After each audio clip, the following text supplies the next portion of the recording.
Hello, Internet and the Internet and the world in general. This is CO9 here back again with something I haven't done in a while, which is talk about a movie I just saw. And if you can tell by the Deku hat, this is really the only real hero gear I have.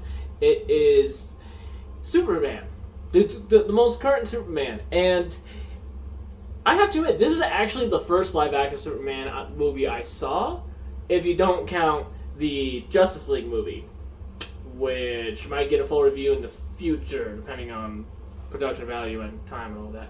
But here's just first fresh thoughts after the movie, from last night. So, new current Superman. Is it good? Actually, yes, it actually is good. This is the kind of Superman movie where you could, if this movie were to meet your parents, this Superman would be very, very Boy Scout polite. Like, kind of annoying polite, actually.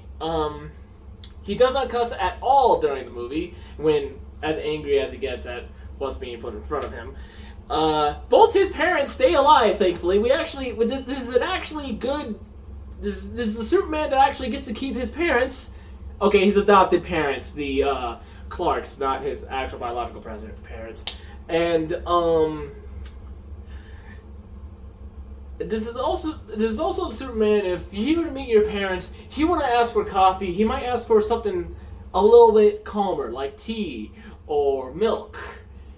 Yes, we're doing that level of Superman, and it actually works.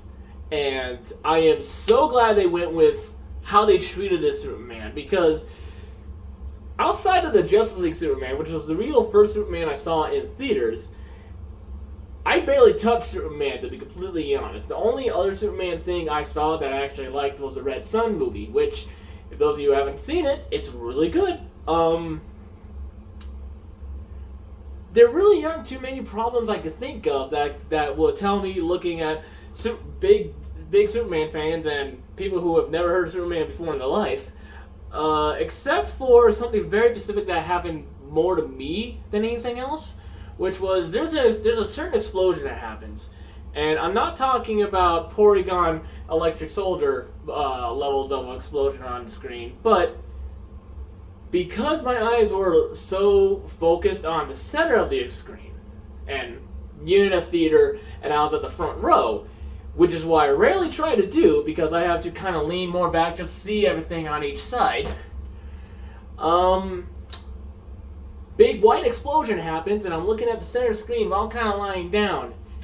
And I kind of have to be careful with that, because most movies I try to watch, I try to make sure there are surrounding lights around me.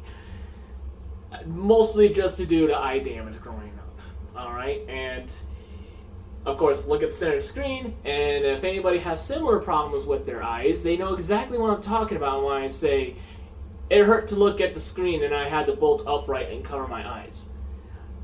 Now, I think that was more to do with just me being dumb looking at the wrong part of the screen, and that's really not a fault on the movie, but if anybody has any eye damage walking on in that's very sensitive to bright light, keep that in mind, please.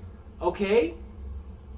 So, having a pair of shades with you, which is what I literally carry outside of work and stuff, with how bright everything is to me, yeah, it might be good just to keep a pair of shades on you, just to be on the safe side. But, other than that, 5 out of 5. Go see this movie. Okay? You're not going to be disappointed. One of my buddies who is a lot more in-depth with the lore with Superman and DC and Marvel, he absolutely loved it. So that tells a lot about me.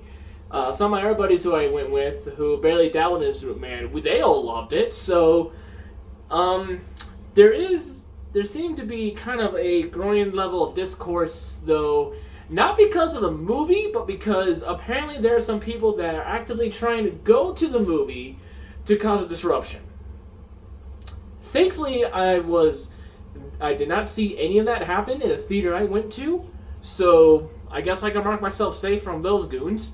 But to any of you goons who are watching this right now that are planning to do that, do us all a favor, please. That movie has come and gone. Alright? This is not the movie where in the middle of some stupid scene you start standing up and yelling at the screen. That was The Last Jedi. That movie has come and gone. Don't worry about that, okay? Which I actually did when I saw that in theaters. My best friend was a little bit embarrassed, but he was more entertained by me yelling at the screen than the rest of the movie. And that, I didn't hear anybody start throwing popcorn and yelling at me to shut up and sit down. So yeah. Anyway, Star Wars aside, 5 out of 5. I heavily recommend going and seeing this movie, especially if you've never really touched on Superman. You know, so because for a while I've been watching the '90s animated Batman. I was telling myself, watch all of that, then watch Superman. This movie came out, I changed my mind, jumping into the '90s animated Superman. So yeah, it's been pretty fun, and that's it. 5 out of 5. Go see Superman if you like superhero movies, or you're bored and you want to go with your buddies to go see something you haven't seen before. I hope to see Fantastic Four this year. I'll try to make a video if I do that, because a lot of people in my line that I was in, there's like 6 people in front of me, all of them ordered tickets for Fantastic Four. So that tells me, hopefully Fantastic Four will land this time, and it will actually last longer than 2 movies. So we'll see. Hope that you enjoyed this review. Hope this kind of answers some questions. And dog lovers, you're going to absolutely love this. You're going to absolutely love this movie. All right? Until next time, this is SeeUp9 out.